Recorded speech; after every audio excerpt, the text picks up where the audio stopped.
estas son las 4 especies de mosquito verde presentes en la Comunidad Valenciana. Son imágenes que muestran el ejemplo de los estadios ninfales de este insecto. Todas las habéis visto las ninfas en hojas perfectamente. Y esto es lo que nos vamos a ahorrar porque, como podéis imaginar, yo de Parcoding pues sé poco, pero por eso está el papel de la universidad. Es fundamental, o sea, si no hubiera sido por esta técnica, no podríamos haber avanzado tanto en el conocimiento específico de las especies de mosquito verde presentes en la Comunidad Valenciana, que es esencial realmente para hacer cualquier estudio que plantee la gestión sostenible de una plaga. Si no somos capaces de nombrar la especie que tenemos, ¿cómo vamos a poder abordar técnicas selectivas para su control? Prácticamente imposible. Bueno, estas son las fases en las que se desarrolla el análisis genético, que básicamente es colectar el insecto, hacer la extracción de DNA, hacer una serie de separaciones complejas para limpiar el DNA y posteriormente, que es, o por lo menos a mí me sorprendió, ¿vale? La comparación de estas secuencias con el banco genético.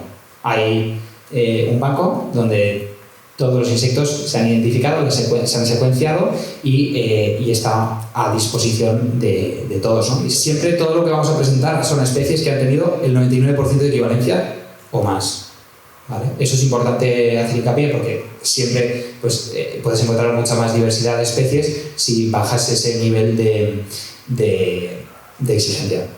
Bueno, es un poco el procedimiento. Básicamente se recogen los insectos en campo, se llevan rápidamente a la universidad. Aquí tenemos que hacer un pequeño paréntesis que luego además nos va a servir para entender bien la metodología, aunque me detendré posteriormente con más tiempo, con más detalle.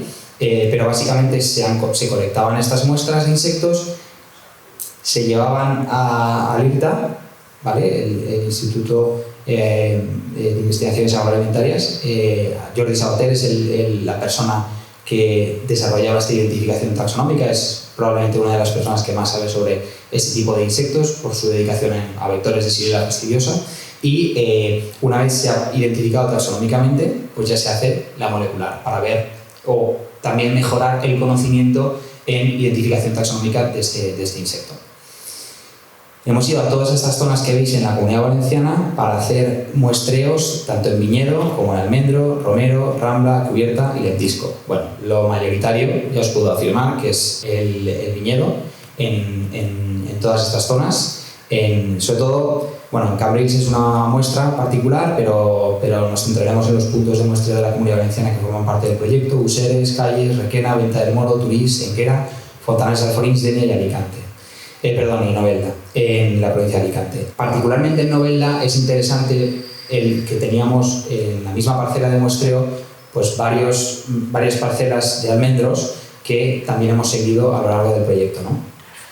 Partimos de un nivel de secuencias, o sea, aunque capturamos una serie de ejemplares, no siempre tenemos el éxito en obtener la secuencia genética del insecto, ¿no? De hecho, pues ahí podemos ver el total de especies en cada una de las zonas que se han secuenciado de cada insecto, ¿no? Realmente, a lo que me quería detener es efectivamente esto, ¿no? O sea, la amplificación positiva, pues el 80% en total en promedio. Hemos sabido realmente, solo contamos con 130 secuencias. Tenemos que entender que todo este procedimiento de laboratorio y esta extracción no solo es caro en mano de obra, también reactivos.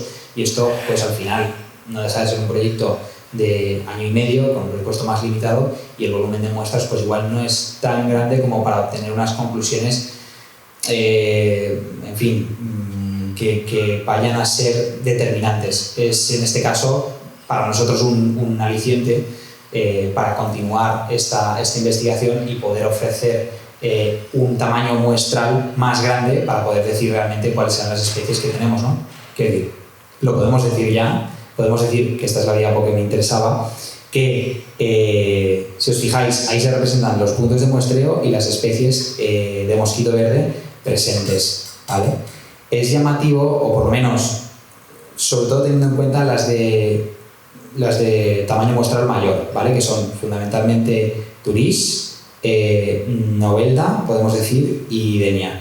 Encontrar en Poasca decipiens en Minguera tres ejemplares pues no es un nivel demasiado grande, y de hecho si luego lo comparamos con los datos de taxonomía, donde sí que se ve mucha Jacobias calibica, pues también queda un poco cojo, ¿no? Entonces, cogiendo el ejemplo de Turís, que ya sí que es una muestra un poco mayor, y el ejemplo de Denia, pues encontramos que Jacobias calibica es mayoritaria en la zona de Turís. Tenemos también en Poasca vitis en el viñedo, y si nos vamos más hacia el sur, sobre todo zona de costa, pues es en Poasca vitis la que se presenta mayoritariamente en el viñedo, con unos niveles de Jacobias calibica inferiores, ¿no? Algunas zonas como Requena o como Calles, pues bueno, no aquí, no en este dato, pero sí en el de taxonomía, tenían más riqueza, más diversidad de especies. Aunque sí que es verdad que lo que se encontró en números un poco más grandes, ya no tanto en secuenciación sino en taxonomía, era Jacobias calibica, ¿no? Pero bueno, esto básicamente es un ejemplo muy evidente de que hay una gran diversidad de especies y que, como bien decía inicialmente, pues tenemos que considerar este aspecto, que es fundamental para poder profundizar en la gestión sostenible de la plaga. Bueno, algunos datos de otros ecosistemas que ya los he especificado antes, ¿no? Zonas de rambla. Hay que entender que el mosquito verde, como luego diremos, es un insecto muy polífago y que por lo tanto pues aprovecha muchos, tanto cubiertas como zonas de rambla para desarrollarse precisamente cuando en el viñedo no hay vegetación, ¿no? Bien, realmente lo que queríamos comentar aquí es la importancia de hacer ensayos específicos en nuestras condiciones de cultivo para ahondar en la gestión sostenible de esta plaga. Siempre que se estudia o que estudiamos el mosquito verde, como luego veremos en un caso concreto, en un ejemplo, pues hablamos de una especie que no se adecua a nuestra realidad, a nuestro territorio.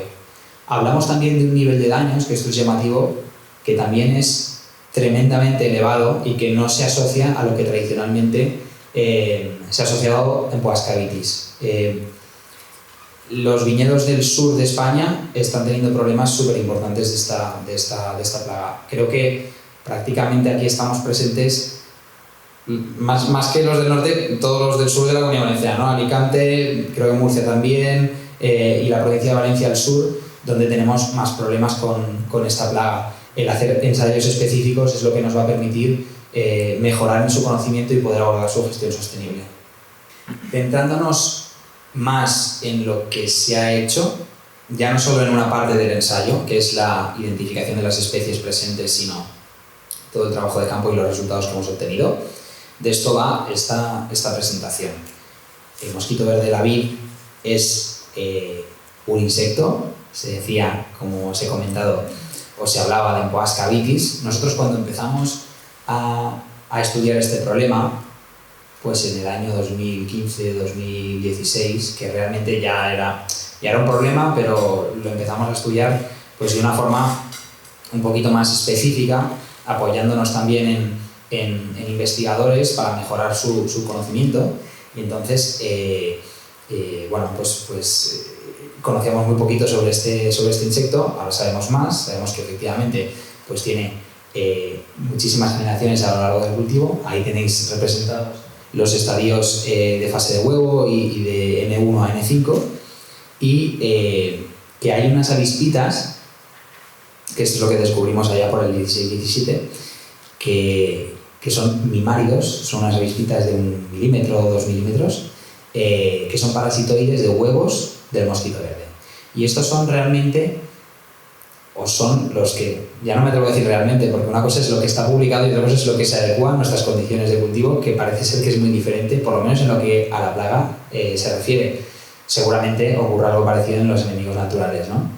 Pero bueno, está citado como el parasitoide más importante del mosquito verde, el que podría llevar a cabo un control biológico, y tiene una particularidad. Pone sus huevos en el huevo del mosquito verde, emerge la avispita, y esa avispita, ¿qué necesita? Necesita néctar para prolongar su longevidad y poder continuar desarrollando ese ciclo. La particularidad es que el mosquito verde pasa el invierno como adulto. Entonces, ¿qué pasa con sus parasitoides? dónde van a poner sus huevos para pasar el invierno, porque los parasitoides no hibernan como adultos, ¿no? Particularmente estos. Esta es una imagen de este año en Fontanars. No sé si le llegáis a ver, pero el borde de la parcela, que tiene un color marrón más oscuro, son daños evidentes de mosquito verde.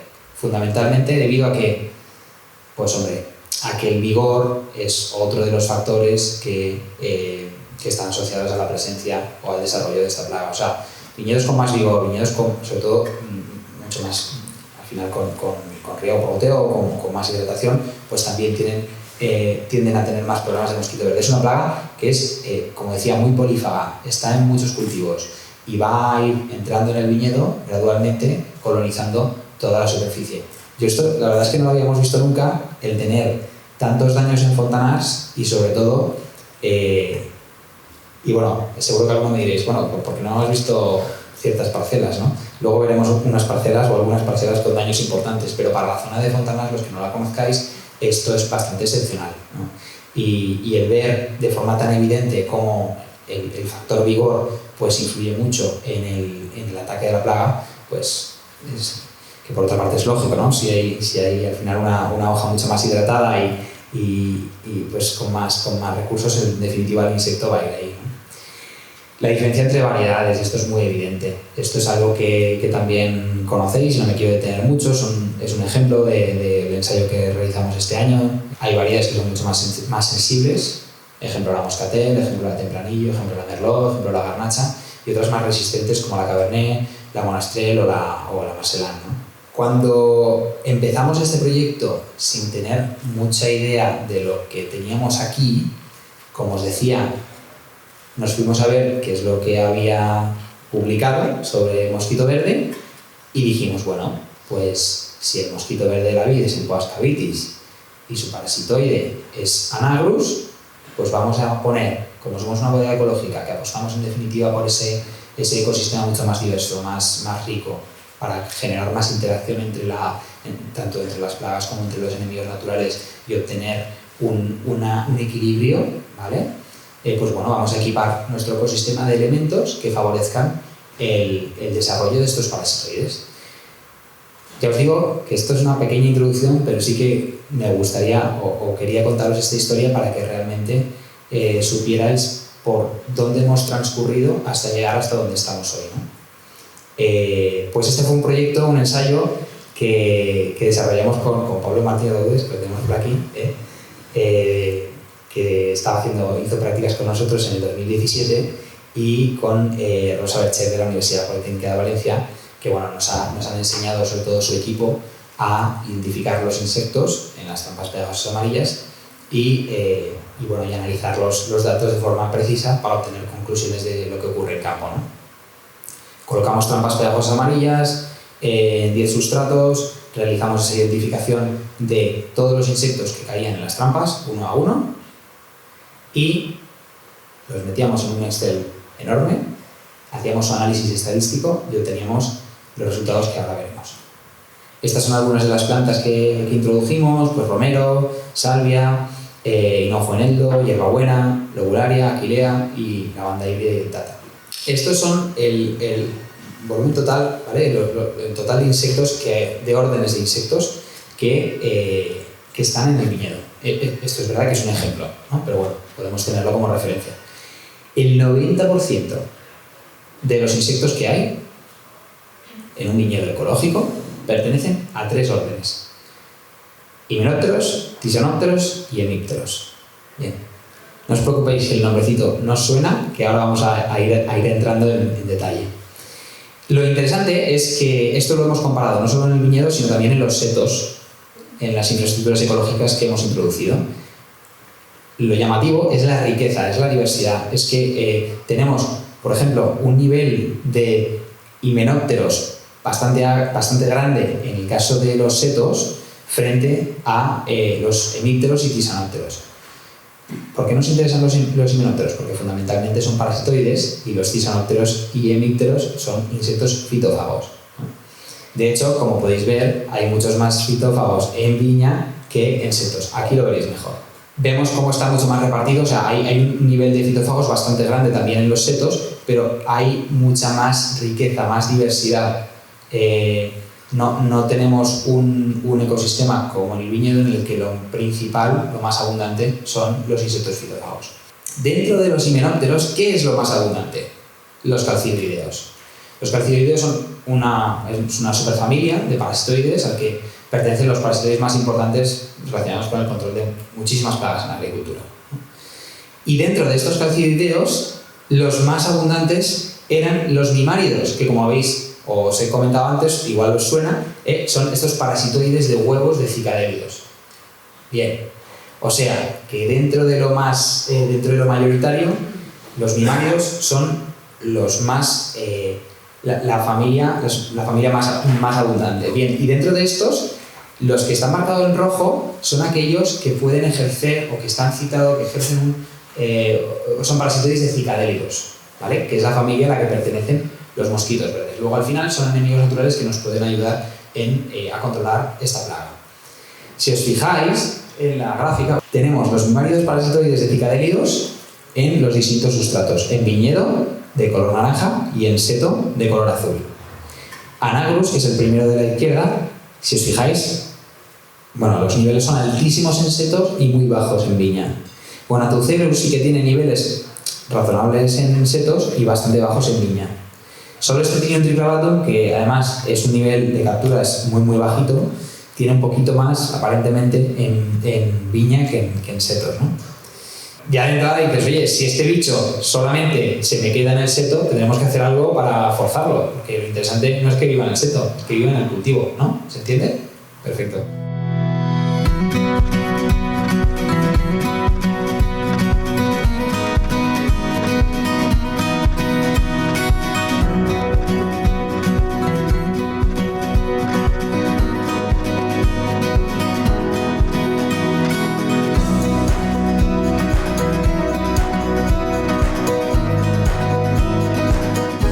En la imagen se selecciona muy bien lo que es la superficie total de la hoja y luego, cuando ya la tenemos calculada, continuamos con la superficie total afectada. Al final han sido 360 hojas las que hemos evaluado. Bien, ¿qué resultados hemos obtenido?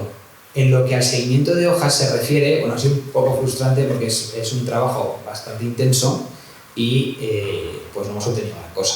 En el sentido de que esperábamos ver que efectivamente hay unas generaciones, pues como si fuera la polilla del racimo, que tienes generaciones muy marcadas, pues en este caso, como se intuía, no ha sido así, pero bueno, aquí lo demostramos. En definitiva hay un solape generacional constante. El mosquito verde a partir del mes de julio empieza a desarrollarse en el viñedo, como se muestra en esta gráfica de abajo, ¿vale? Es el mes de julio a septiembre es cuando tenemos el pico máximo de la plaga y básicamente se producen sucesivas generaciones, que desconocemos el número, a lo largo de todo el ciclo de la vida. Además de contar insectos, en las trampas amarillas hemos identificado los cicadélidos y lo que se parecía al cicadélido, básicamente. Eso un poco gracias al trabajo de Jordi Sabater, que nos ayuda a la identificación, ¿no? Y al final volvemos a decir un poco lo mismo que decíamos en la introducción, ¿no? Es que lo mayoritario en el viñedo es mosquito verde. Si nos vamos al almendro, pues sí, también, aunque el porcentaje de otros cicadélidos nos da a entender que realmente ahí hay otras cosas, ¿no? No vamos a comentar tanto el detalle de estos resultados, porque son identificación de insectos en trampas amarillas, pero sí los de las identificaciones en aspiraciones entomológicas. Recordáis que cogíamos con el aspirador, colectábamos los insectos vivos, los matábamos congelándolos y los identificábamos taxonómicamente gracias a Dirta, ¿no? Y los resultados que nos han proporcionado, de 1500, si os fijáis, en comparación con me parece que eran 300 secuencias genéticas que obteníamos de mosquito verde, pues en este caso ya el número es un poco mayor, unos 1500 individuos identificados. Al final es que lo mayoritario en el viñedo es el mosquito verde, en un 95%, ¿no? De ese tipo de cicadélidos. En almendro no está tanto mosquito verde, que sería, en este caso, que no lo he comentado, Jacobias calibica en Poas cavitis, porque es muy difícil identificarlo taxonómicamente, ¿vale? Para diferenciar entre uno y otro, pues sí que necesitamos la molecular sí o sí, pero Asimetrasca sí que es más sencillo de identificar, y por eso se vio que efectivamente en almendro es llamativo la diferencia tan importante que hay entre un cicadrio y otro, pero luego lo comentamos. Interesante. Los niveles son bajos, pero hombre, Phylloeus espumarum es un insecto que preocupa en cuanto a que es transmisor de Xylella, y bueno, lo hemos encontrado en Useres y en Fontanars. Y también, que esto es algo que no se había visto en la Comunidad Valenciana, Sophonia orientalis es una especie invasora, que en Denia pues hemos encontrado algún individuo que otro. Ya digo que todo esto es más testimonial, pero bueno, por decir algo positivo, pues Scaphoideus titanius, que es el vector de la flavescencia dorada, no está presente. Y además este sí que es un bicho que bueno, hay bastante nerviosismo al respecto. Centrándonos en lo que ocurría, esa relación entre vid y almendro, nos damos cuenta de que Jacobias calibica y Poas cavitis están en el viñedo y no están en el almendro, o están en niveles muy bajos en el almendro. Y en el almendro tenemos Asimetrasca, ¿vale?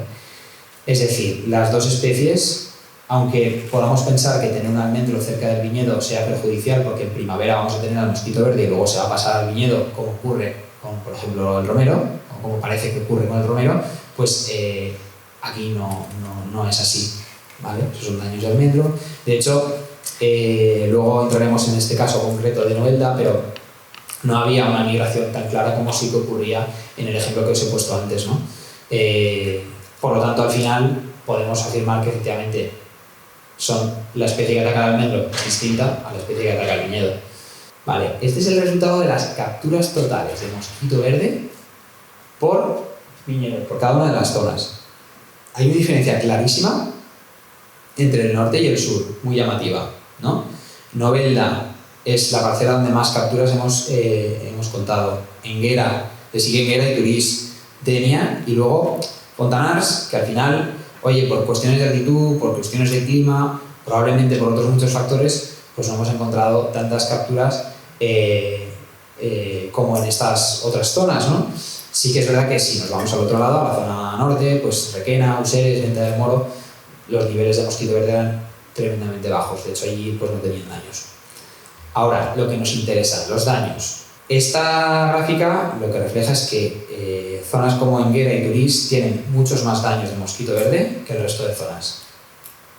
En el otro lado tenemos Venta de Moro, Useres, Requena, que no hay problema, o sea, realmente no hay daños, no hemos contado, el nivel de porcentaje de seguridad es cero. Pero en Enguera y Turís es llamativo, ver cómo el porcentaje es elevadísimo, y de hecho la defoliación en Enguera era muy importante. Aunque, por ejemplo, la zona de Denia pues sí que hay más daños que en Novelda y en Fontanars Bosque, ¿no? O sea, sí que las diferencias son significativas entre una y otra de forma muy evidente. Ahora bien, falta aquí introducir una variable esencial. Oye, ¿cómo se han manejado estas parcelas? Realmente, en gris tenéis las parcelas donde no se han llevado a cabo ningún tratamiento. En verde, la parcela tratada en ecológico, que sería la de Enguera, y luego las parcelas tratadas en convencional o con insecticidas convencionales, que son la de Novelda y la de Calles. Y esa es un poco la razón por la que, siendo Novelda la parcela donde más capturas se han encontrado, es la cuarta en porcentaje de daños. Vamos concretamente con Enguera. ¿Qué pasa en Enguera? Bueno, pues que tenemos vigor, tenemos riego y tenemos un viñedo con una superficie foliar muy afectada por el mosquito verde. Ahí se ven clarísimamente los daños, el escaneo de las hojas y los daños en la parcela. De hecho, había muchísimos racimos expuestos en el momento en que evaluamos los daños y obtuvimos, como os podéis imaginar, una reducción importante del grado alcohólico. Esta es la dinámica poblacional en Enguera. Como podéis ver, es en el mes de julio en el que empieza a crecer el mosquito verde en el viñedo, a desarrollarse de forma intensa, y estos son algunos de los tratamientos que se han aplicado. Bueno, se hizo un pequeño ensayo justo en esa parcela con ozono. El azufre en polvo sí que se ha visto que tiene un efecto, o sea que no como que vaya a controlar la plaga, pero que sí que efectivamente pues tiene un efecto. Y luego una aplicación de carbonato cálcico en polvo en este caso, una dosis elevada, que tenía ese objetivo también de controlar la plaga. Al final los niveles de capturas fueron muy altos y la vendimia fue la primera semana de septiembre con los daños que habéis visto. Pasamos ahora con Novelda, que es esta parcela de aquí. Bueno, obviamente no es la misma circunstancia, pero efectivamente los daños son importantes. Pero sí que quería enseñaros esta otra imagen. Esto es Forcallá en Denia, en la parcela de al lado. Y es una parcela de una variedad injertada con una defoliación brutal. Y el racimo completamente expuesto. Bueno, nada que no sepáis. En definitiva, también es una zona muy sensible a toda la zona de la marina al mosquito verde. Ahora bien, si comparamos estas dos dinámicas con esta de calles, pues es bastante más curiosa, ¿no? Bueno, veis que crece mucho a partir del mes de junio, julio, la población de mosquito verde, luego baja drásticamente y luego vuelve a repuntar un poquito, ¿no? Para finales de septiembre, octubre, volver a subir.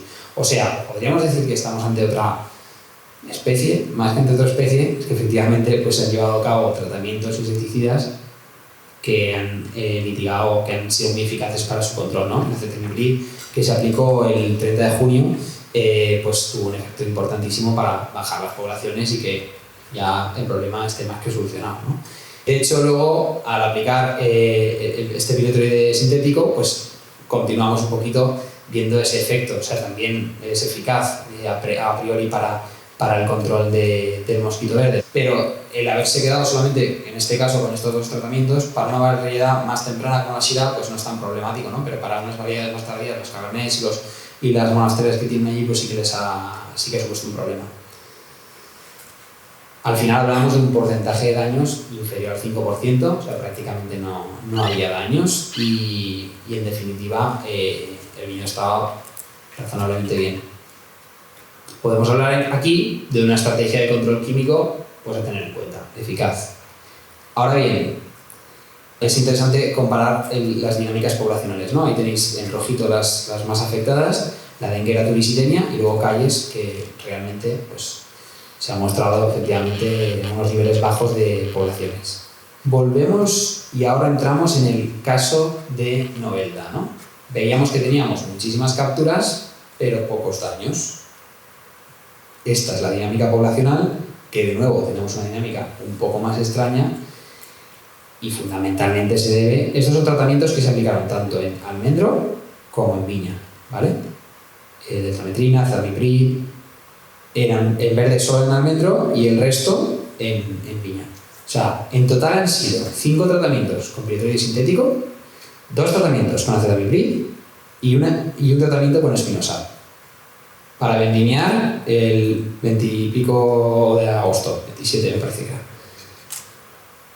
Bueno, una barbaridad. Total, para, no sé cómo veis, pero medio mitigar el problema, porque realmente controlarlo, lo que se dice controlarlo, pues bueno, es verdad que tenía menos daños que otras parcelas, pero se hizo ese despuntado, ese deshojado basal para penetrar mucho más con los tratamientos y realmente el problema aquí no era tanto de mosquito verde, sino de polilla de racimo, ¿no?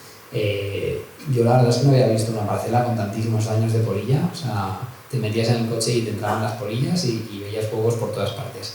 La realidad es que bueno, me parece que esa parcela, para nuestra desgracia, el año que viene no la tendremos porque creo que la arrancan. Entonces, bueno, aquí lo que se ve efectivamente es que la resistencia a los tratamientos químicos existe, porque efectivamente justo es una zona que nos comenta el equipo de Bocopa, que es una zona muy conflictiva, que tienes muchísima uva de mesa en los márgenes con tratamientos muy intensos y que muy probablemente se haya, de forma evidente, se han desarrollado resistencias a los insecticidas, lo cual hace que ese tratamiento ya no sea eficaz.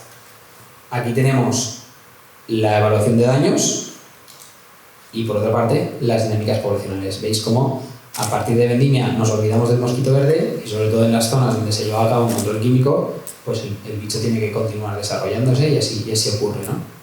Hicimos un ensayo que luego va a explicar con mucho más detalle Raúl, de aplicaciones de kaolin en Fontanars, en esta zona en concreto, con las variedades Tempranillo y Marselan.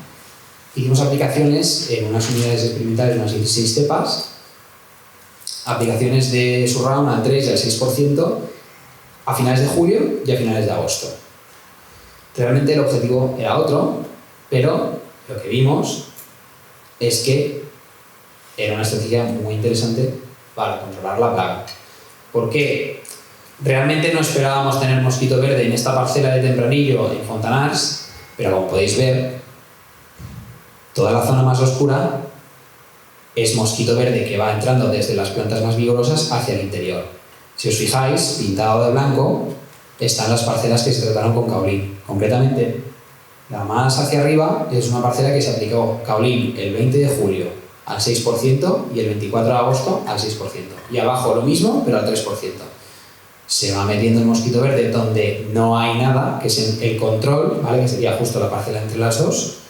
Luego al final, oye, pues la aplicación de kaolin igual puede ser interesante, porque efectivamente el nivel de daños es inferior. Aquí simplemente no era un estudio específico del mosquito verde, o sea, esto fue un poco casual, pero dijimos, oye, ya que estamos, pues evaluamos los daños de esto para ver realmente si las diferencias son significativas o no. Y como os podéis imaginar, estos son los resultados que obtuvimos en Tempranillo y en Marselan, en las dos parcelas donde desarrollamos el ensayo, y si no hacemos nada, pues tenemos un 40% de daños, 45% de daños en Tempranillo.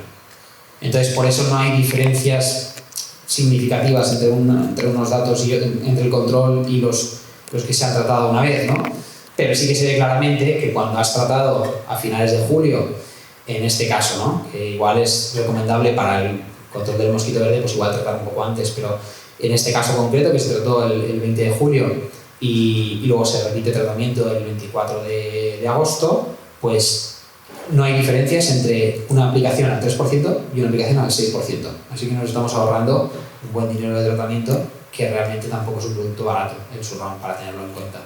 Entonces, dos aplicaciones al 3% reducen la superficie foliar afectada hasta un 40%, casi un 40%, ¿no?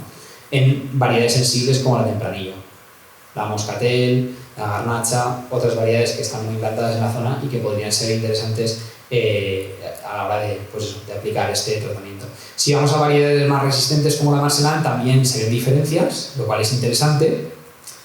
No entre aplicaciones del 6 y del 3, nuevamente una aplicación al 3 podría ser suficiente, pero sí que reduce hasta un 10% la severidad de daños en Marselan, lo cual al final es sin duda muy interesante. Bueno, concluyendo, está presente en el viñedo desde la rotación hasta el agostamiento, aunque es a partir del mes de julio donde experimenta un importante desarrollo, pudiendo llegar en apenas 4 o 5 semanas a quintuplicar sus poblaciones. Existe un solape generacional, lo cual hace muy difícil que podamos identificar las distintas generaciones en el campo. Interesante, Asymmetra's caedecedens, pues se ha encontrado mayoritariamente en almendro, con niveles superiores al 90% y solamente un 0,25 en viñedo, ¿no? O sea, hay pocos individuos que identificamos de Asymmetra's en viña. Por contra, aquí lo metemos en un pack porque, como os he comentado antes, era difícil de identificar, ¿no? Jacobias calíbica y Coas cavitis presentaron niveles superiores al 95% en viñedo e inferiores al 2% en almendro, lo que refleja que, en definitiva, el almendro no está actuando como reservorio de mosquito verde. El porcentaje de severidad de daños varía significativamente entre todas las zonas muestreadas, siendo pues, las zonas del sur, Higuera, Durís, Denia, Novelda, las más afectadas, con un porcentaje de severidad de daños superior al 70% en algunos casos. Los daños en la planta al final son generalizados. Esto no lo he mostrado por abreviar, pero no había diferencias entre los daños en la zona apical, en la zona intermedia o en la zona basal. Básicamente el mosquito verde, aunque lo encontramos a priori con más abundancia las ninfas en los brotes apicales, los daños los ejercen también los adultos en las basales y en las intermedias, están en todas partes. A pesar de que el control químico con acetamipril pues ha demostrado ser una estrategia eficaz para el control del mosquito verde, pues hombre, aparte de que no está autorizado en ecológico, por ejemplo, como podéis imaginar, su aplicación pues genera resistencias muy evidentes tanto en polilla de racimo como mosquito verde, lo que en el medio y largo plazo va a reducir la eficacia de este tratamiento. Bueno, pues el cabril podría ser interesante, sobre todo en zonas donde no es tan habitual encontrar daños tan importantes como puede ser pues muchas zonas de Alicante y también de Fontanars, Moixent, donde es, yo creo que todos luego lo comentaremos, ¿no? Pero estaremos de acuerdo que es algo muy excepcional lo que hemos vivido este año. Al final, una aplicación al 3% pues podemos ser una herramienta eficaz para reducir hasta un 35% en variedades sensibles en la severidad de daños. Ya por último, sí que me queda agradecer la atención. Primero, el trabajo de todo el equipo, que aquí tenemos a Cristina y a Vicente que nos acompañan, y luego los socios del proyecto, Ricardo Labarnía Turís, la SAEM, así como Bodegas Enguera y la Universidad de Valencia, que todos hemos hecho un equipo de valor añadido para poder ofrecer estos resultados que espero que hayan sido interesantes para el sector. Por último, agradecer también a las bodegas colaboradoras, que las quiero mencionar porque realmente han trabajado mucho con nosotros y ha sido de agradecer. Bodegas Flors en Museres, Vegamar en la zona de Calles, en Venta de Moro, Casa Lo Alto, Bodegas Hispanos Vices en Requena, Bocopa a través de su socio José Manuel y luego Les Freses, que también ha trabajado dentro de este proyecto. Al final, como bien decía, si no es por los fondos del PDR, pues esta iniciativa o estos resultados no estarían hoy aquí. Así que, pues bueno, agradecer también, ya que tenemos aquí a la jefa de servicio, que luego nos dedicará unas palabras muy temales, el trabajo desarrollado a través del servicio para la gestión y tramitación de estas ayudas.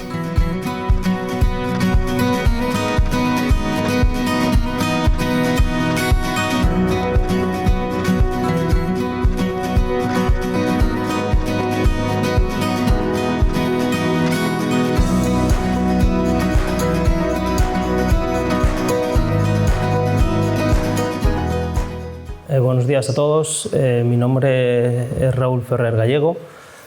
Yo soy investigador del CIDE desde hace aproximadamente un año y, bueno, en primer lugar quería agradecer sobre todo a Juan Martínez por la invitación a esta ponencia y a Bodegas Enguera, a la SAEM y, bueno, también, como no, al proyecto Ecovid, del cual os voy a hablar un poco y os mostraré algunos resultados. Antes de comenzar, quería dar el agradecimiento a todos los compañeros, porque bueno, hoy estoy yo aquí, pero no soy solo yo quien trabaja, obviamente, sino hay muchos técnicos de campo, hay otros investigadores, que gracias a ellos, a su trabajo diario, pues somos capaces de obtener resultados que esperamos más adelante pues, se puedan aplicar en nuestros viñedos, en nuestros campos, que los técnicos de viticultura pues les sirva pues para poder avanzar y poder luchar, ¿no? sobre este cambio climático que estamos sufriendo todos. Ya lo hemos visto en la charla de Juan, estas nuevas plagas emergentes. Bueno, son emergentes, pero ¿por qué son emergentes?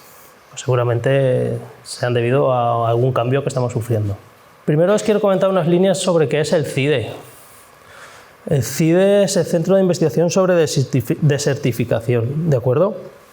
Este centro es un centro mixto. ¿Qué quiere decir? Pues que es un centro que tiene partenariado con el Consejo Superior de Investigaciones Científicas, la Universidad de Valencia y la Generalitat Valenciana. Nosotros nos encontramos situados, nuestras instalaciones están en el IBIA, en Montcada, en Valencia, ¿de acuerdo? Nuestra sede, es decir, nuestras oficinas, por decirlo de alguna forma, porque trabajamos fundamentalmente en campo. El CIDE, el Centro sobre Desertificación, tiene como objetivos fundamentales pues, aportar conocimiento científico y comunicar a la sociedad la trascendencia de cuestiones ambientales, fundamentalmente. Sobre todo el riesgo y el impacto potencial de la desertificación y el cambio climático sobre los ecosistemas y también sobre el ser humano. Esa es la labor fundamental de nuestro centro. Y para ello pues, hay dos líneas claras de trabajo Una que está orientada a la desertificación y a la calidad ambiental, y otra línea que está más orientada a la ecología y al cambio global. Dentro de la línea de ecología y cambio global se encuentra nuestro grupo de trabajo, que es denominado el Grupo de Agua y Cultivos. Nosotros fundamentalmente lo que hacemos es determinar los componentes de los balances hídricos de los agroecosistemas, así como aquellas variables que los condicionan para optimizar la eficiencia en el uso del agua, la calidad de las cosechas bajo climas semiáridos, fundamentalmente de la zona mediterránea. ¿De acuerdo? El problema del cambio climático. El cambio climático se pone de manifiesto principalmente por un incremento en la emisión de CO2 y de otros gases de efecto invernadero que lleva al ascenso de una temperatura atmosférica.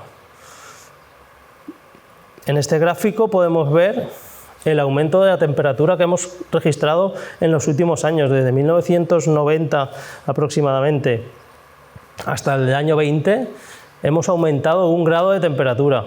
Esto es una barbaridad. Si tenemos en cuenta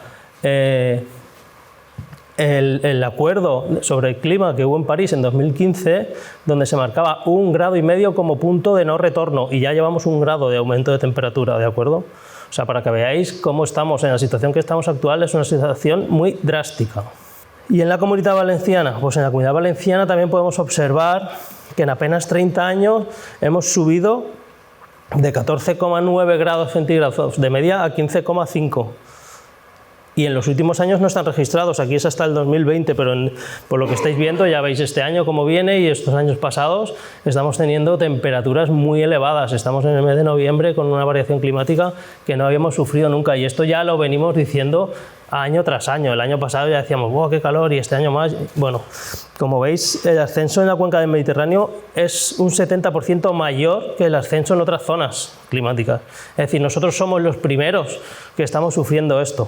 De hecho, si vemos cuáles son los puntos calientes del cambio climático, de acuerdo con el índice regional, observamos que nuestra zona es una zona que está identificada con un declive de precipitación promedio muy alto, una variabilidad interanual muy elevada.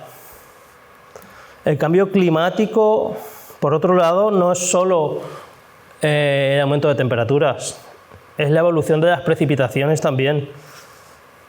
Si observamos datos registrados de la cuenca de la Confederación Hidrográfica del Júcar, desde los años 40, por ejemplo, veis en este gráfico cómo hemos disminuido casi un 10% de la precipitación anual.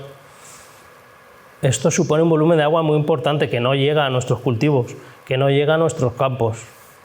Aproximadamente 1.800 hectómetros cúbicos hemos perdido. Para hacernos una idea, esto vendría a ser casi 1,6 veces el pantano de Alarcón. O sea, es mucha agua la que está dejando de llegar a nuestros cultivos. Por eso necesitamos medidas de adaptación, medidas de mitigación.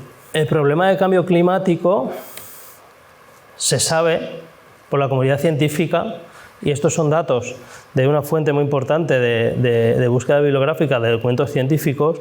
La comunidad científica ya sabe o ya se dio cuenta de esto. Entre 2005 y 2010, esta gráfica representa los trabajos científicos publicados relacionados con estas palabras clave: viñedo y cambio climático. Hasta 2005, la comunidad científica, los investigadores, no habían comenzado aún a estudiar esto. Pero bueno, empieza a haber una problemática, y vean cómo, podéis ver ahí, cómo desde 2010 hasta 2025 o 2023, marca el 25, pero claro, es hasta ahora, hasta 2023, pues ha habido un aumento de muchos trabajos científicos anuales. Más de 30 trabajos se publican relacionados con viñedo y cambio climático. Estos trabajos, como podéis ver ahí, pues están liderados por los países que más lo sufren, sobre todo países del Mediterráneo. Está Francia, porque es un país donde la viticultura es muy importante para su economía, pero sobre todo los países del Mediterráneo. Está Italia, está España, está Portugal y otros países que sufren este cambio climático, como es Australia, como es Estados Unidos. Son abanderados en la producción científica en relación al viñedo y al cambio climático, ¿de acuerdo? Es decir, es un problema que los científicos saben que existe, saben que está, y se está intentando poner ciertas soluciones. Ya veremos si estas son eficaces o no. El problema del cambio climático ¿Cómo nos afecta realmente? Pues ya lo sabéis, tormentas más fuertes, sequías más extremas, olas de calor más frecuentes, más incendios, es decir, hay un desequilibrio natural que nos está afectando a nuestro cultivo. Aquí, por ejemplo, podéis ver una uva, bueno, pues una uva pacificada por el sol. Obviamente, con el exceso de temperaturas de verano, pues se pacifican y se pacifican y pierden acidez y, bueno, pues pierden valor, ¿no? Obviamente. Por ejemplo, aquí vemos una imagen, esta es una imagen reciente, la hice este verano en el Parque Natural Hoces de Cabriel, no sé si saben dónde está en el interior de la provincia de Valencia, en Meta del Moro. No sé si son capaces de apreciar por ahí, son 2 corzos, ¿de acuerdo? Este es un viñedo que se quemó. Aquí vemos el Parque Natural tuvo un incendio muy grande. Gracias a los viñedos este incendio se pudo detener. Por eso luego hablaremos de los servicios ecosistémicos que presentan los viñedos. Aquí es un claro ejemplo. Y el desequilibrio hace que estos animales, bueno, en este caso entran a esta viña a comer, pero en las viñas que están sanas también entran a comer. ¿De acuerdo? O sea, el cambio climático, estos más incendios, lo que generan son desequilibrios naturales que al final afectan a nuestros cultivos. Este es un ejemplo de un incendio, pero por ejemplo, los conocidos pedriscos. Antes parece que ocurría un pedrisco cada 5 años, o cada tiempo pues venía un pedrisco de unas parcelas. Además era un viñedo que apenas tenía vegetación porque había sufrido sequía. O sea, era un viñedo que no había tenido agua, que apenas no brotó mucho y después sufrió tres pedriscos. El cambio climático también produce estas cosas. Aquí veis, pues eso, un derrumbamiento de una horma, ¿no? De un muro de piedra que ha arrastrado el agua y, bueno, pues no solo el daño que le hace al agricultor, sino el daño natural también que sufre el ecosistema aquí, porque, bueno, se arrastran ciertos animales que viven ahí, cierta vegetación, se erosiona el suelo, etcétera. Estas medidas de mitigación y adaptación, bueno, pues podrían pasar por una reforestación. Hay quien habla de que el viñedo ya se tiene que ir a zonas de más altura. Bueno, obviamente nosotros lucharemos por mantener el viñedo en nuestra área mediterránea para intentar compensar estas altas temperaturas, para evitar el alentamiento de las vendimias, que como sabéis cada año nos llega más pronto y nos llega más pronto con una peor calidad. Porque no solo antes se buscaba muchos grados de azúcar, pero ahora parece ya que los grados de azúcar pues no son interesantes porque nos estamos yendo a vinos con unos grados de alcohol muy elevados y, bueno, el alcohol es perjudicial para la salud, etc. Es decir, tenemos que intentar reducir el desequilibrio de la maduración, ¿no?, que sufre nuestras uvas debido a este cambio climático. Por tanto, el cambio climático pues es un desafío importante y crítico para nuestra viticultura, porque puede alterar el crecimiento de la planta, su producción y su calidad, ¿no?, que se refleja luego en la calidad del vino. El cambio climático obviamente influye en nuestro bolsillo, ¿no?, en la rentabilidad, en el crecimiento de la industria, en el crecimiento del sector y fundamentalmente influye más en el rendimiento del sector vitivinícola del Mediterráneo, que es quien más está sufriendo esto. Habrá otras zonas, pues nos podemos ir a Francia o incluso más arriba, donde el cambio climático está siendo beneficioso para ellos, pero para nosotros está siendo bastante devastador. En definitiva, el cambio climático afecta a nuestras vidas de una forma importante, a la fenología de la planta, a la presión de las plagas, ya lo acabamos de ver con la ponencia de Juan, de otras enfermedades, a la producción, a la composición de la uva. De esto se han dado cuenta los investigadores, como decía, y están saliendo muchos trabajos de investigación recientes. Este es un trabajo publicado por unos americanos recientemente, en el que habla de, bueno, cómo intentar reconducir a través de nuevas tecnologías nuestra viticultura o los viñedos. Como os digo, pues están saliendo trabajos de investigación que son muy importantes y que creo que pueden ser el punto de partida para, bueno, empezar a pensar en nuevas técnicas de trabajo.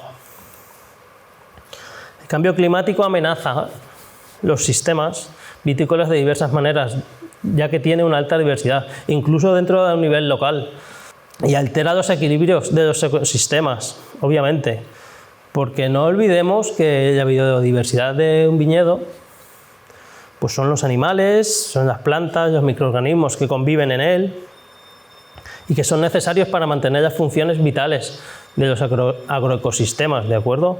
Tanto su estructura como sus procesos. Por tanto, el viñedo, y si es un viñedo ecológico, presta un servicio ecosistémico a la sociedad y sobre todo a las funciones vitales de los agroecosistemas. ¿Cómo? Pues ayuda a diversificar el paisaje, como os hemos dicho, como os hemos estado antes, esos viñedos que están cercanos a en este caso la aldea de Casillas de Moya, esos viñedos hicieron que el incendio no llegase a la población, pues ayudan al mantenimiento de la biodiversidad asociada, a la formación del suelo, a la polinización, regulan el clima, bueno, una serie de beneficios que si nuestro viñedo no estuviera aquí, pues dejaríamos de tener. La Fundación Global Nature habla de que hay ciertos elementos que mejoran la biodiversidad. Entre ellos, pues aquí presento alguno, hablan de los muros de piedra, que bueno, son infraestructuras que dan refugio a ciertas especies, a aves, a reptiles. También hablan de las cubiertas vegetales, pues que pueden atraer a microorganismos beneficiosos, ¿no? A esas especies depredadoras que hablaba Juan. Los setos de las márgenes de las parcelas, por ejemplo. Vamos, hay una serie de elementos que mejoran la diversidad y que nos pueden ayudar a controlar nuestro viñedo y adaptarlo frente a estas necesidades de cambio climático. En este trabajo que os montaba anteriormente dan algunas pautas en las cuales dicen que realmente se necesitan nuevas tecnologías para afrontar este desafío. Simplemente es dar ciertas pautas, ¿vale? Y luego explicaré los experimentos que hemos hecho dentro de nuestro centro de investigación para intentar paliar y mitigar los efectos del cambio climático. Por ejemplo, la detección es una herramienta que nos puede ayudar al seguimiento del microclima, a la gestión del agua, también los sensores de conductividad, ¿de acuerdo?, para el mapeo del suelo. Bueno, pues si el agua es escasa, cuanto mejor la usemos, pues yo creo que será más interesante para todos. Se han observado cosas desde la comunidad científica que a mí me parecía interesantes, me parece que son interesantes de mostrar. Por ejemplo, este trabajo es una revista, es como una segunda revista de Nature, una prestigiosa revista científica, en la que habla que el estrés térmico tiene un mayor impacto, por ejemplo, que el estrés hídrico en cuanto a la composición de nuestras uvas, ¿de acuerdo? Sin embargo, dice que las hojas responden fuertemente a un estrés hídrico. ¿Qué ocurre aquí? Y dice que las bayas muestran una respuesta distinta y que esta respuesta es dependiente de cada órgano de la planta. Es decir, que el estrés, por ejemplo, por calor tiene un impacto mayor en la expresión genética de las uvas que el estrés hídrico. Es decir, hay órganos de nuestra planta que responden de forma distinta a distinto tipo de estrés. Por ejemplo, un estrés hídrico lo va a sufrir más nuestras hojas, mientras que un estrés térmico lo pueden sufrir más nuestras uvas, ¿de acuerdo? ¿Y esto en qué se traduce?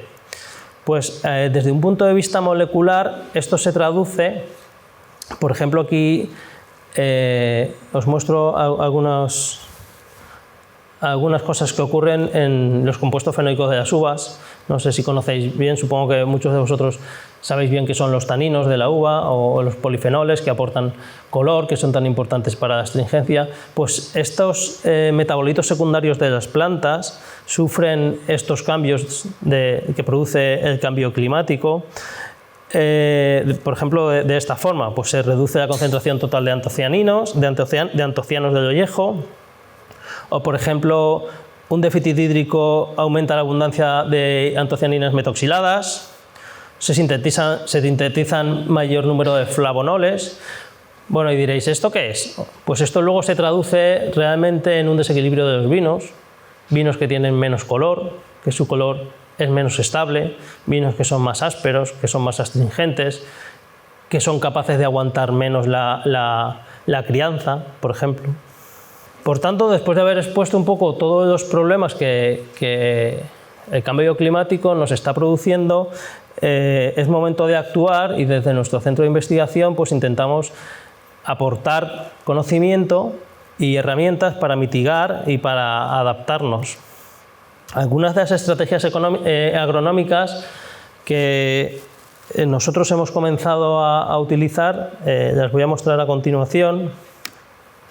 Por ejemplo, la aplicación de caolín, luego la comentaremos, ya ha hablado un poco Juan de esta aplicación. El sombreado, algunos diréis, uy, claro, le pongo ahí la sombra a mi viña, ¿no? Y ya, bueno, pues son actuaciones que económicamente, bueno, habría que valorar. Sí que habéis visto otros cultivos que están bajo malla. Pues dependerá de la calidad de la uva, de dónde se destine esa uva, si me sale a cuenta, si no. Las cubiertas vegetales o mulching. Se ha visto que en algunas ocasiones estos acolchados, bien sea con paja, bien sea con la propia madera triturada, pues disminuye la temperatura del suelo y esto puede ser beneficioso. El manejo de la vegetación. Nosotros estamos acostumbrados a hacer un manejo que parece que, bueno, ha habido una evolución durante el tiempo hacia un manejo de vegetación que a día de hoy, pues, a lo mejor no sabemos si es el más adecuado. Dentro del manejo de vegetación hay muchas actuaciones. Existen los despuntados o las mondas que llamaban aquí. En nuestra zona son despergurado, esporgar o rayolar, despuntar. Hay quien se han hecho algunos estudios con lo que llaman crop forcing, que es poda muy tardía, poda casi en el mes de julio. Bueno, ciertas actuaciones que lo que se está intentando ver es que si manejamos de esa forma la planta, pues nuestras uvas al final están más equilibradas o son de mayor calidad o al menos tienen menos grados Brix y por tanto nuestros vinos serían menos alcohólicos, que es lo que está buscando un poco el mercado. E incluso otras técnicas como puede ser la selección clonal o la adición de ciertas sustancias como los elicitores o incluso algunas más novedosas como son los agonistas de ácido abscísico. Bueno, pues ahora iré mostrando algunos de los resultados que hemos obtenido, así de una forma un poco rápida, ¿vale? Para que simplemente lo que quería aquí con esta ponencia es daros a entender que desde el Centro de Investigación estamos intentando conocer mejor las nuevas herramientas que se están utilizando hoy en día en el viñedo. Por ejemplo, el uso de caolín. El caolín es un silicato de aluminio, es bastante inocuo y ofrece un control ecológico interesante. Además, reduce el estrés térmico y la radiación solar. Por ejemplo, en este estudio, el objetivo pues, era evaluar la efectividad de la aplicación de caolín a nivel foliar, ¿no? Como estrategia de manejo para la mejora del estado hídrico de la planta e intentar mejorar los parámetros de calidad de la uva.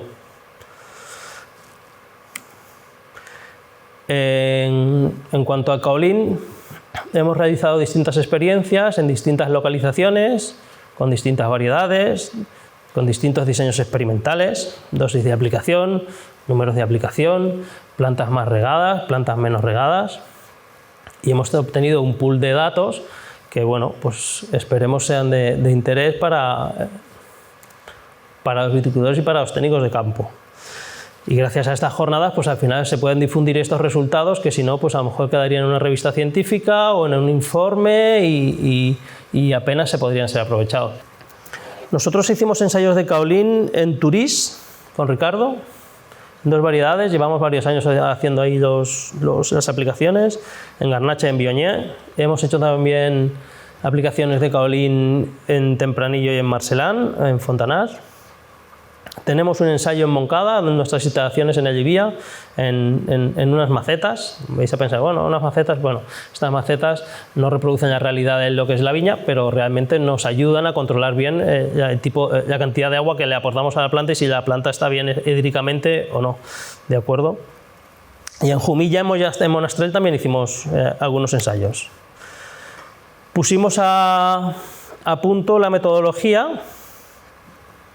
Pues bueno, a través de unos compañeros en el Llívia, pues nos ayudaron a buscar cuál es el mejor tipo de boquilla para su aplicación, pues el tipo de pulverizador, en este caso era un pulverizador a motor, la velocidad o la distancia de aplicación.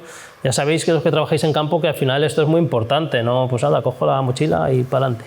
Ya, pero bueno, si es un producto caro habrá que ver un poco el diseño experimental, hay que pararse, hay que pensar y hay que decir, bueno, no, voy a ver qué me recomiendan, o bien la casa o bien quien ha trabajado ya con esto, ¿de acuerdo?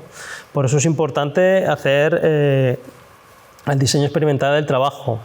Aquí, por ejemplo, os muestro algunas imágenes. Esta es una cámara térmica para hacer las fotos que ahora os mostraré.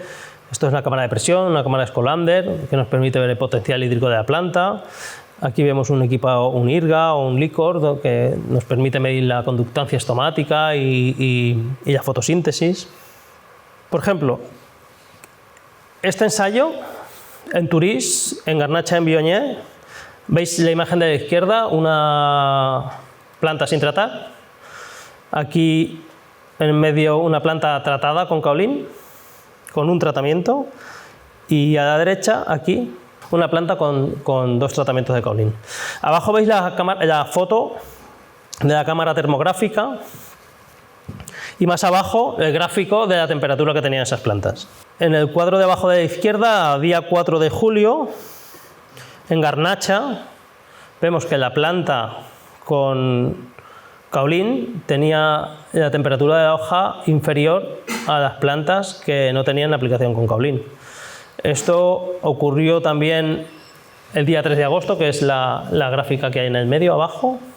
Veis a la izquierda ese tratamiento sin kaolín, que tiene una temperatura casi de 40 grados la hoja, mientras que la temperatura de las plantas a las que se había aplicado kaolín pues es inferior. Y también ocurre más adelante, en el día 24 de agosto, que es la última gráfica de la derecha, en el cual hay diferencias significativas entre las plantas que tenían kaolín y las plantas que no tenían la aplicación de kaolín. Es decir, nuestras medidas fisiológicas y de temperatura nos indicaron que las plantas sin kaolín están mucho más calientes, ¿de acuerdo? Hasta casi 2 grados, entre 1,5 y 2,2 grados de temperatura más calientes. Sin embargo, también vimos que esto no afectaba al potencial hídrico ni a la conductancia estomática, ¿de acuerdo? Pero sí que vimos que, por ejemplo, 2 aplicaciones ofrecían una fotosíntesis neta de la planta mayor, es decir, la planta estaba trabajando mucho mejor. Si nos vamos al año, estos datos que os mostraba a la izquierda eran del año 22, si nos vamos al año 23, este año, en Turís, por ejemplo, aquí muestro unos resultados del control en azul, el tratamiento en rojo, un tratamiento y 2 tratamientos en verde. Podemos ver, por ejemplo, que con 2 tratamientos en Garnacha el grado Brix era un poco superior. Ahora intentaré explicar por qué. Ricardo sabe que estas parcelas sufren daños por mosquito bastante importantes. De hecho, ahora os muestro aquí unas fotos en las que podéis ver a la izquierda una planta sin la aplicación de kaolín, en medio una planta con un tratamiento de kaolín y a la derecha una planta con 2 aplicaciones de kaolín. Es decir, nosotros empezamos a usar la estrategia de la aplicación de kaolín para evitar que la planta estuviese más caliente y por tanto que generase menos azúcares, pero no hemos llegado a esa conclusión. Hemos llegado a la conclusión de que el kaolín nos está sirviendo para controlar la plaga de mosquito verde, como estáis viendo aquí. O sea, en ocasiones las investigaciones van dirigidas hacia un lado, pero después resulta que obtienes resultados de interés por otro lado. Bueno, hemos visto que obviamente disminuye la temperatura de la planta, pero aquí se ve muy claro que sin kaolín la hoja 1 de la izquierda está más afectada que la hoja del medio, que tiene un tratamiento con kaolín, y la que menos afectada está es la hoja de la derecha, que tiene 2 tratamientos con kaolín. Aquí, por ejemplo, muestro algunas hojas más. Y estas hojas, como os ha dicho Juan, pues se coge un número de hojas y son procesadas, se llevan a las instalaciones, se escanean, se hacen fotografías y ahí pues vemos si la hoja está afectada, qué superficie de la hoja está más afectada o está menos afectada. ¿De acuerdo? En esta ocasión lo que pensábamos es esos grados Brix mayores que hemos visto en Garnacha, pensábamos que era porque la planta, cuando tenía 2 aplicaciones con kaolín, estaba menos afectada de mosquito verde y seguía trabajando mejor. Y por tanto tenía uvas con mayor grado Brix, ¿de acuerdo?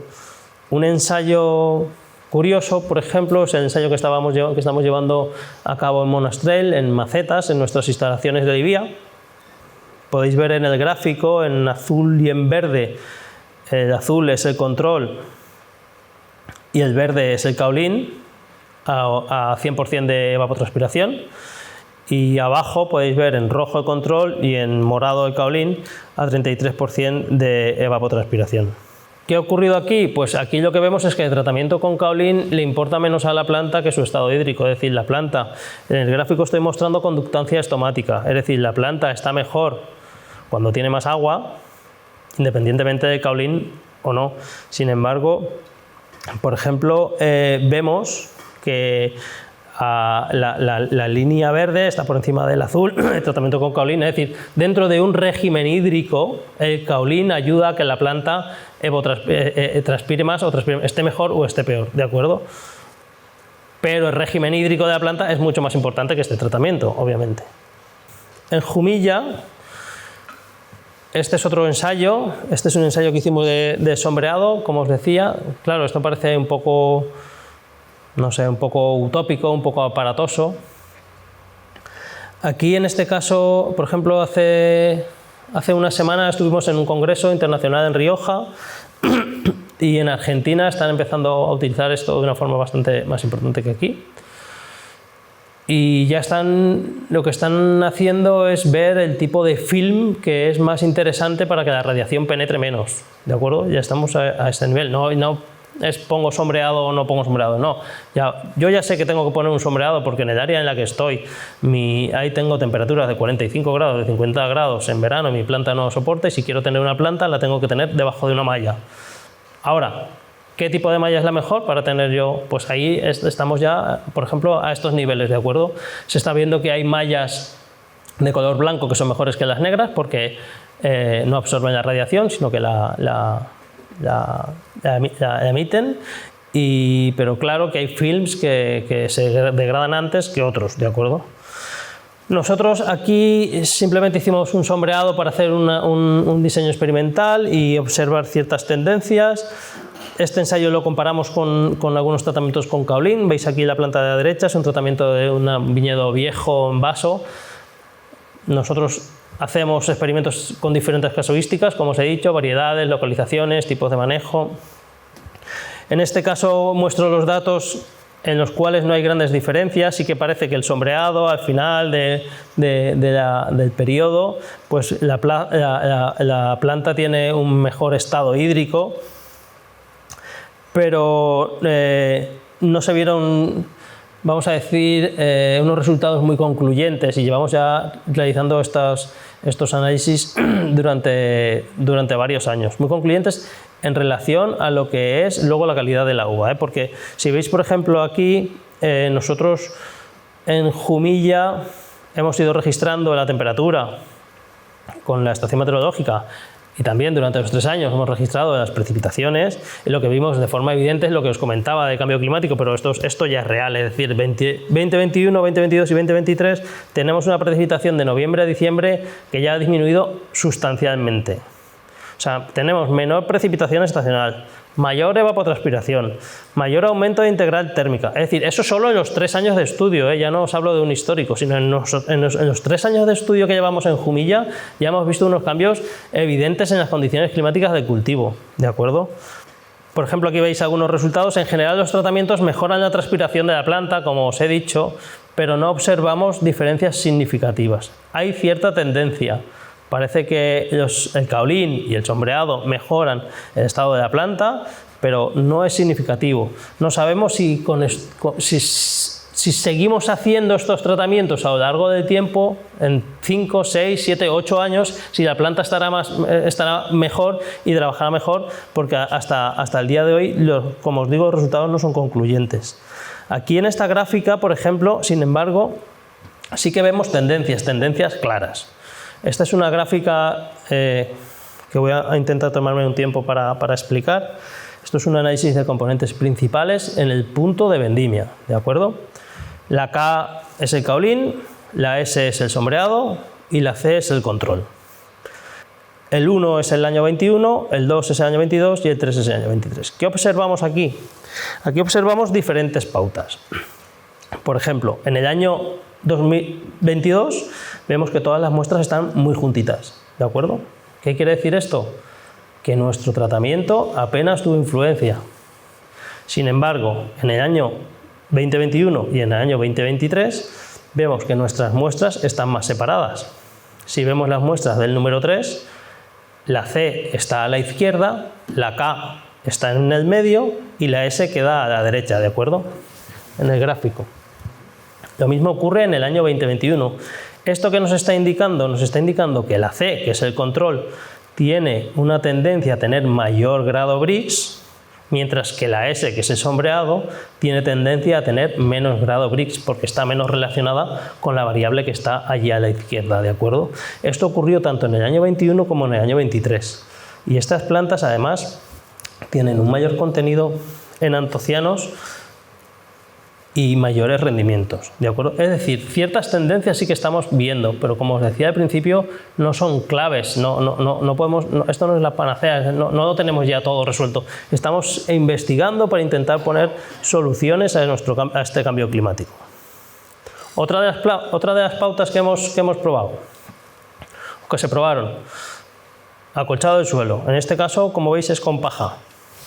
Se compararon tratamientos de acolchado con paja, también acolchado con sarmientos, tanto en la temperatura de vegetación como en la temperatura del suelo. ¿Ahí qué podemos ver en esta gráfica? Pues que, por ejemplo, el sombreado tiene diferencias significativas en la temperatura de la vegetación, en la temperatura de la planta, y también hay diferencias significativas en la temperatura del suelo. Pero el acolchado también disminuye la temperatura, aunque no de una forma significativa, ¿de acuerdo? Es decir, aunque mejoró al principio de la estación el estado hídrico de las vides, luego no afectó a su composición del agua. Nosotros veíamos que las vides estaban mejor, que transpiraban más, que estaban, vamos a decir, de una forma más relajada, pero sin embargo esto no repercutió en la calidad de la uva durante esta cosecha. Otro ensayo que nos parece muy interesante, el fenotipado. Diréis, bueno, ¿qué ocurre aquí? Pues se está viendo que hay clones.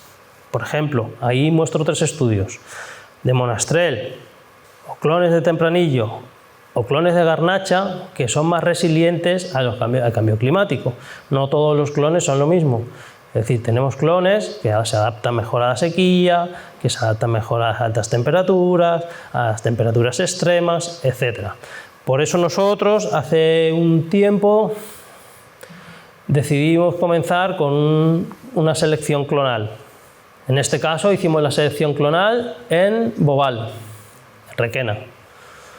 ¿Cómo comenzamos? Pues ahí lo que veis en el mapa es la denominación de origen útil Requena. En distintos colores están los distintos municipios y no sé si se llegan a apreciar ciertos puntos, que son los muestreos de donde cogimos madera, ¿de acuerdo? Se cogió madera de viñas viejas con más de 50 años, se cogieron aproximadamente 100 biotipos distintos y bueno, no solo eso, sino que se cogieron biotipos de 3 regiones climáticas distintas, ¿de acuerdo? Estas regiones climáticas las establecimos nosotros de acuerdo al histórico de precipitaciones que hay en la comarca. De esta forma se establecieron 3 regiones, la región azul, con una precipitación más alta, es menos seca, la región roja, con una precipitación más seca, y una región mediana, vamos a decir. Bueno, pues estos biotipos, ¿qué hicimos con ellos? Cogimos la madera y nos llevamos a una parcela experimental. La parcela experimental estaba, esto se ingentó en campo, en la parcela experimental había una plantación de patrones en el año 2019, esto se hizo en Ristre 110, que como sabéis es uno de los patrones más usados porque es muy resistente a la sequía, porque es resistente a caliza. Pues en el año 20 se injertaron estos 98 biotipos, estos clones en 4 repeticiones distintas, en 12 cepas por biotipo, y durante el año 21, 22 y 23 pues se empezaron a registrar datos y se empezaron a obtener datos tanto de producción de madera, de vigor, de producción, número de racimo, de fertilidad. Es decir, ya existen las primeras evaluaciones agronómicas y enológicas de estos biotipos. Claro, estos son estudios a largo plazo, ¿de acuerdo? ¿Alguno de los resultados? Pues aquí veis, en este gráfico, en azul el año 21, en rojo el año 22 y en verde el año 23, la variabilidad que hay dentro de nuestros clones en cuanto a la producción de bricks frente al rendimiento. ¿Qué quiere decir esto? Bueno, pues que hay una alta dispersión. ¿Y qué buscamos nosotros? Nosotros buscamos clones que tengan una buena relación calidad-producción. De hecho, bueno, en el año 2023 ya se realizaron algunas verificaciones de algunos de estos clones que seleccionamos. Como os decía, de hecho ya hemos seleccionado algunos clones, hemos seleccionado 8 clones, atendiendo no solo a la producción y no solo a la calidad, sino tomando distintos criterios, ¿de acuerdo? Los más esperanzadores pues se cogieron y se llevaron a una parcela experimental y se han injertado con otros patrones. Algunos de estos patrones son más novedosos, M4, no sé si habéis oído hablar, o de RG8, de algunos productores. Bueno, se dice que estos patrones son más resistentes a la sequía, son más resilientes a cambios bruscos de temperatura, etc. Es decir, lo que estamos haciendo con nuestra selección clonal, con nuestra madera, estamos intentando ver cómo después se van a desarrollar dependiendo del patrón que tengan, ¿de acuerdo? Esto lo tenemos en nuestra parcela experimental, pero la intención es colaborar con los viticultores de la zona y ponerlo en estas distintas regiones que hemos dicho, estas distintas regiones más secas, más húmedas, para ver cómo se desarrollan. Y en distintas condiciones de manejo de cultivo, o sea, tanto se pondrán en regadío, se pondrán en secano, se pondrán en vaso, se pondrán en espaldera, etcétera. Aquí veis, por ejemplo, algunos de los resultados en relación a las muestras que hemos elegido. Algunas se han elegido, como veis, está a lo largo de todo el espectro. En esta gráfica se muestran los grados PRIX frente a los antocianos. Y bueno, pues simplemente para ver la gran diversidad que hay en los biotipos que hemos escogido. Es decir, sí, es global, sí, parece todo, no es todo el mismo. Como os decía, ya hay muchos estudios donde han visto que la selección clonal es muy importante para la resiliencia del cultivo a las condiciones climáticas. Un último ensayo, lo muestro un poco por novedoso, la inclinación de las espalderas. Hemos hecho otros ensayos de manejo de vegetación que a lo mejor son, bueno, me parecía que eran un poco menos vistosos para mostrar, como son las podas tardías, los deshojados, los despuntados, etc. Aquí este me parece interesante porque a lo mejor nuestro viñedo del futuro, no lo sé, debería de ir hacia estos sistemas, podemos decir sistemas móviles. ¿Qué ocurre con este sistema de espaldera? Pues aquí lo que hemos visto es bastante interesante. Teníamos una espaldera vertical, una espaldera normal, vamos a decir, una espaldera que estaba orientada al este y una espaldera que estaba orientada al oeste. No sé si podéis apreciar en la tabla que la espaldera, la inclinación al oeste, mostró una tendencia a aumentar la acidez en relación a la espaldera vertical. Esto es muy importante. Sabéis que uno de los mayores problemas que existen en la viticultura, sobre todo en la viticultura mediterránea, son la falta de acidez. Nos vamos a vinos con pHs muy altos, sobre todo en algunas variedades como el tempranillo, que se disparan los pHs. Vinos que no pueden tener luego una longevidad adecuada o que van a tener problemas de estabilidad microbiológica, ¿de acuerdo? El pH es uno de los grandes ítems, vamos a decir, de la viticultura. Pues inclinando la espaldera hacia el oeste hemos visto que podemos tener vinos con pHs más bajos y mayores acideces, o incluso una mayor intensidad de color. Los vinos de tratamientos con la inclinación al oeste muestran una mayor acidez total y un pH más bajo, así como una mayor intensidad de color de antocianos y un contenido polifenólico. Este trabajo lo vamos a publicar recientemente en una revista australiana, el Australian Journal of Grapes and Wine Research, porque nos ha parecido que los resultados son muy interesantes. Este ensayo se llevó a cabo en la zona de Requena, en Macabeo, ¿de acuerdo? Donde la acidez es muy importante para los vinos base, para los vinos cava, ¿de acuerdo? Sí que es cierto que a algunos de nosotros, a mí por ejemplo al principio era como, bueno, pues ¿cómo vamos a inclinar la espalda? Es muy simple, lleva unos anclajes, tú la inclinas y, claro, sería más simple si a lo mejor con un rotor, con un motor, dependiendo de la hora del sol, fuéramos capaces de orientarlo, ¿no? Pensamos en los sistemas de placas solares en las cuales se van dirigiendo, pues ¿por qué no pensar en una viticultura así del futuro, en la cual, dependiendo de las horas de luz, nosotros podamos sombrear más o menos nuestras uvas?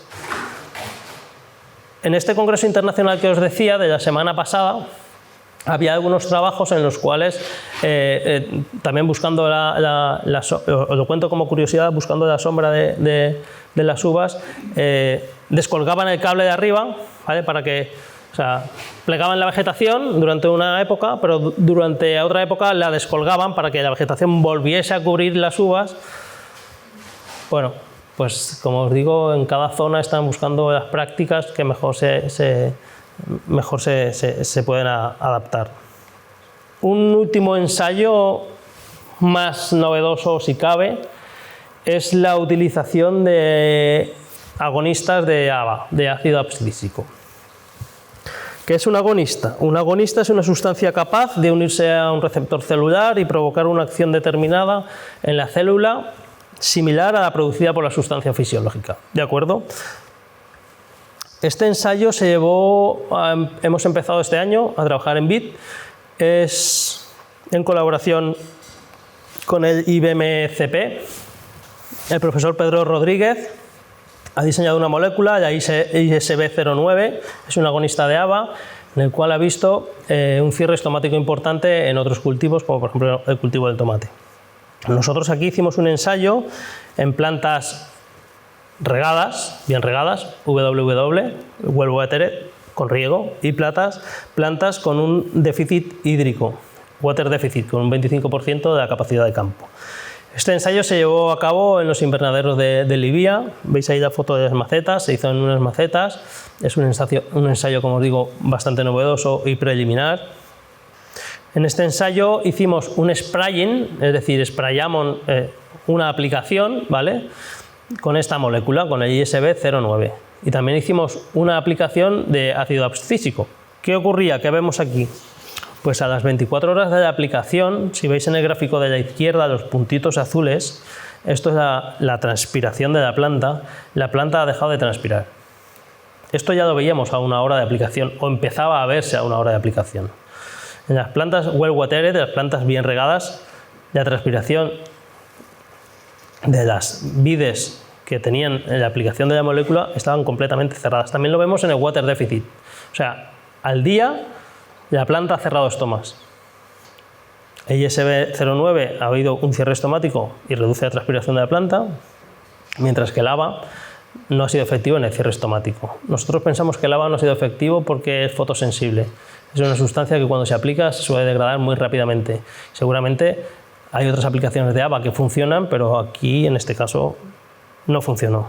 ¿Qué ocurrió a los 4 días? ¿Veis las plantas control? Comienzan a notar la sequía. Esta es la barra amarilla en el water deficit y empiezan a cerrar los estomas. Sin embargo, nosotros, las plantas bien regadas, pero con nuestra molécula, ya tenían los estomas cerrados. Siguen con los estomas cerrados, 4 días con los estomas cerrados, ¿de acuerdo? O sea, se mantiene el efecto de la molécula. 2 semanas después del tratamiento, se sigue manteniendo el efecto de la molécula, ¿de acuerdo? Como veis ahí, parece así un poco ciencia ficción, ¿no? Hay quien habla de los fármacos de las plantas. Bueno, como os digo, es una fase muy preliminar, aunque esperamos tener resultados importantes en pocos años. Tampoco viene a ser la panacea, ¿no? Como digo, aquí se trata de ir dando pautas y al final intentar adaptar nuestras herramientas, nosotros tener herramientas suficientes para saber cuáles tengo que aplicar en cada momento. Pero pensar, por ejemplo, que en un futuro esta molécula, que todavía no está muy desarrollada, ¿no? Pues esto tenemos muy poquito volumen, vamos a decir así, no podemos hacer una cuba, ¿no?, para hacer un tratamiento, a día de hoy todavía no. Pero a lo mejor en épocas en las que sabemos que va a venir un periodo muy seco, se puede hacer una aplicación para que nuestra planta cierre, se proteja y esté un tiempo. Esto es peligroso porque la planta aumenta la temperatura si no transpira. Entonces hay que regular dosis, hay que regular un montón de cosas. Pero bueno, Es una herramienta novedosa que se ha visto que en cultivos herbáceos está empezando a funcionar. Se han visto algunos trabajos en los que mueren todas las plantas de sequía, menos las que tienen la molécula aplicada. Como os digo, simplemente son herramientas, más ensayos, otros ensayos y otras colaboraciones que tenemos en el CIDE. Por ejemplo, el uso de nanopartículas, como todos sabéis, de licitores, el metilhasmonato, se ha hablado mucho. Incluso estos son trabajos recientemente publicados por algunos miembros del grupo.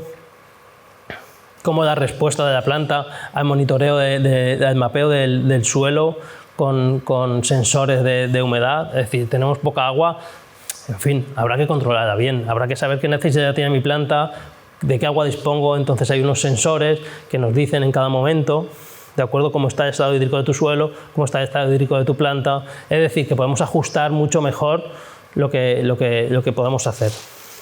O incluso la teledetección. Nosotros estamos empezando a trabajar con teledetección para ver índices de vigor de las plantas. Aquí veis una foto aérea de una parcela con cubierta y sin cubierta vegetal. Se ve bien. Incluso estos drones tienen incorporados unas cámaras térmicas, etc. En fin, como conclusiones generales, os quería comentar simplemente pues eso, que existe un evidente efecto y una influencia del cambio climático, ¿no?, en el cultivo de vid muy alto, muy alto. Se necesitan realizar actuaciones, no nos podemos quedar quietos. No nos podemos decir, bueno, pues el viñedo pues que se vaya a altura, vamos a 1000 metros y plantamos allí, o nos vamos al norte y ponemos allí las viñas, ya, ¿y nosotros qué? Y nuestro agroecosistema del que hemos hablado, el beneficio del viñedo que tiene para nuestra biodiversidad, todo eso que...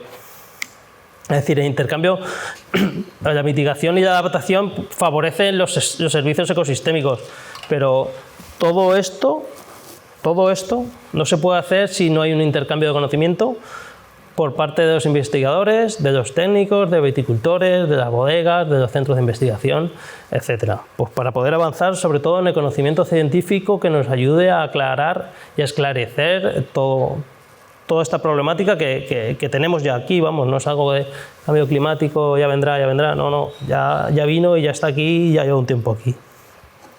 Pues nada más, una frase de un filósofo alemán: todo lo que puede conocerse puede ser conocido por medio de la ciencia. Es una frase que me gusta bastante porque realmente el conocimiento científico va a ser el que nos ayude a avanzar, el que nos ayude a innovar y el que nos ayude al desarrollo de nuestra viticultura, de nuestra industria vitivinícola, ¿de acuerdo?